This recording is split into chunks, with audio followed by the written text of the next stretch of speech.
पूरे भारत में भगवान शिव के अनोखे मंदिर हैं, जिसमें से कुछ के बारे में हम सभी जानते हैं।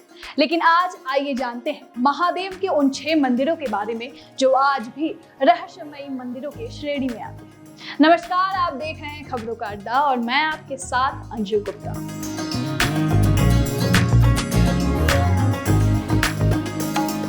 भोले शंकर की महिमा को समझ पाना किसी के वश की बात नहीं है। धर्मशास्त्रों में तो इन बातों का उल्लेख मिलता ही है।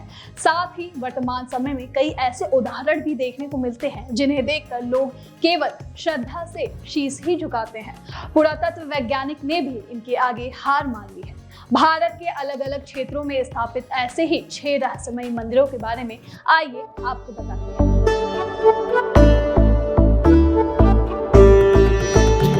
गढ़मुक्तेश्वर स्थित प्राचीन गंगा मंदिर का भी रहस्य आज तक कोई समझ नहीं पाया है। मंदिर में स्थापित शिवलिंग पर प्रत्येक वर्ष एक अंकुर उभरता है, जिसके फूटने पर भगवान शिव और अन्य देवी देवताओं की आकृतियां निकलती हैं। इस विषय पर काफी रिसर्च वर्क भी हुआ, लेकिन शिवलिंग पर अंकुर का रहस्य आज तक कोई समझ नहीं पाया है। यही नहीं, मंदिर की सीढ़ियों पर अगर कोई पत्थर फेंका जाए तो जल के अंदर पत्थर मारने जैसी आवाज सुनाई पड़ती है। ऐसा महसूस होता है कि जैसे गंगा मंदिर की सीढ़ियों को छूकर गुजरी हो। ये किसी वजह से होता है, ये आज तक कोई नहीं जान पाया है। टिटलागढ़ उड़ीसा का सबसे गर्म क्षेत्र माना जाता है। इसी जगह पर एक कुम्हड़ा पहाड़ है, जिस पर स्थापित ये अनोखा शिव मंदिर है। पथरीली चट्टानों के चलते यहाँ पर प्रचंड गर्मी होती है, लेकिन मंदिर में गर्मी के मौसम का कोई असर नहीं होता है। यहाँ एसी से भी ज्यादा ठंड होती है। हैरानी का विषय ये है कि यहाँ प्रचंड गर्मी के चलते मंदिर परिसर के बाहर भक्तों के लिए 5 मिनट खड़ा होना भी दुश्वार होता है। लेकिन मंदिर के अंदर कदम रखते ही एसी से भी ज्यादा ठंडी हवाओं का एहसास होने लगता है। हालांकि ये वातावरण केवल मंदिर परिसर तक ही रहता है। बाहर आते ही प्रचंड गर्मी परेशान करने लगती है। इसके पीछे क्या रहस्य है, ये आज तक कोई नहीं जान पाया।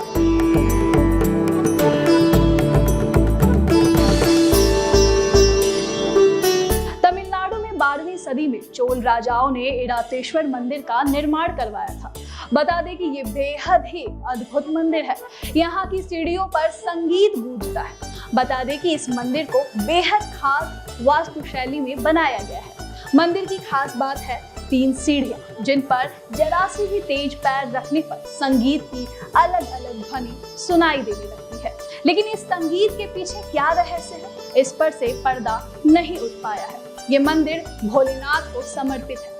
मंदिर की स्थापना को लेकर स्थानीय किंवदंतियों के अनुसार यहाँ देवताओं के राजा इंद्र के सफेद हाथी ऐरावत ने शिव की पूजा की थी। इस वजह से इस मंदिर का नाम इरातेश्वर मंदिर हो गया है। यहाँ भी उल्लेख मिलता है कि मृत्यु के राजा यम, जो कि एक ऋषि द्वारा शापित थे और शरीर की जलन से पीड़ित थे, इसके बाद वो इसी मंदिर में आए। परिसर में बने पवित्र जल से स्नान कर भोलेनाथ की पूजा की। इसके बाद वो पूर्ण रूप से स्वस्थ हो गए। यही वजह है कि मंदिर में यम की भी छवि अंकित है। बता दें कि ये मंदिर महान जीवंत चोल मंदिरों के रूप में जाना जाता है।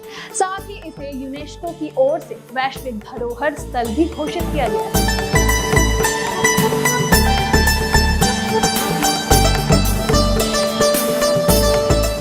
बांगरमऊ उन्नाव नगर के दक्षिण कटरा बिल्हौर मार्ग पर स्थित है।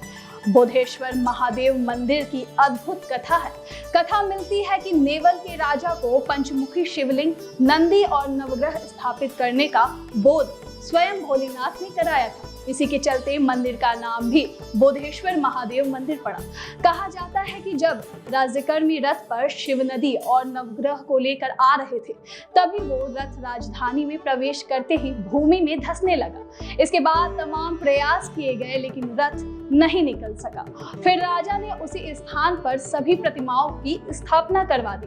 तभी से ही भक्त बोधेश्वर मंदिर में असाध्य बीमारियों की अर्जियां लगाने के लिए पहुंचते हैं। कहा जाता है कि इस शिवलिंग के सच्चे मन से स्पर्श मात्र से ही भक्तों की बीमारियां दूर हो जाती है। यही नहीं, भोले के पंचमुखी शिवलिंग मंदिर में अर्धरात्रि में दर्जनों सांप पंचमुखी शिवलिंग को स्पर्श करने आते हैं, फिर वापस जंगल में लौट जाते हैं। कहा जाता है कि आज तक इन सांपों ने किसी भी स्थानीय नागरिकों को क्षति नहीं पहुंचाई है। वो केवल शिवलिंग को स्पर्श करके वापस लौट जाते हैं। तमिलनाडु में बसा बृहदेश्वर मंदिर भी अद्भुत है। यहाँ स्थापित शिवलिंग का निर्माण एक ही पत्थर से किया गया है। बता दें कि इस मंदिर में प्रवेश द्वार पर ही बाबा नंदी स्थापित है। उनकी मूर्ति भी एक पत्थर से निर्मित है। इस मंदिर का आर्किटेक्ट बेहद शानदार है। यहाँ लाइट बंद होने के बाद भी भक्त शिवलिंग के दर्शन कर सकते हैं।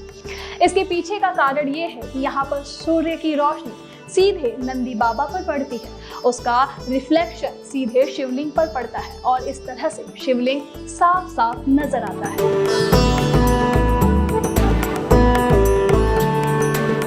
छत्तीसगढ़ के मरोदा गांव में भोलेनाथ का एक अनोखा मंदिर स्थित है।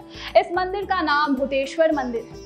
मंदिर में स्थापित शिवलिंग का आकार हर दिन 6 से 8 इंच बढ़ता है। बता दें कि इस शिवलिंग में प्रकृति प्रदत्त जल लहरी भी दिखाई देती है, जो धीरे धीरे जमीन के ऊपर आती जा रही है। यही स्थान भूतेश्वरनाथ भकुरा महादेव के नाम से जाना जाता है। ऐसा भी माना जाता है कि भगवान शंकर पार्वती ऋषि मुनियों के आश्रम में भ्रमण करने आए थे, तभी यहाँ शिवलिंग के रूप में स्थापित हो गए थे। पुराणों में भी इस भूतेश्वरनाथ शिवलिंग का नाम लिया जाता है, जहां इसे भकुरा महादेव के नाम से जाना जाता है। शिव के इस अद्भुत शिवलिंग को देखने के लिए यूं तो यहाँ हरदम ही मेला लगा रहता है, लेकिन सावन में यहाँ लंबी कतारें लगती हैं। आपको ये वीडियो में दी गई जानकारी कैसी लगी हमें कमेंट बॉक्स में जरूर बताइएगा। अगर आप हमें फेसबुक पर देख रहे हैं तो हमारे फेसबुक पेज को फॉलो करें। अगर आप हमें यूट्यूब पर देख रहे हैं तो हमारे यूट्यूब चैनल को लाइक और सब्सक्राइब करना ना भूलिएगा। हर हर महादेव।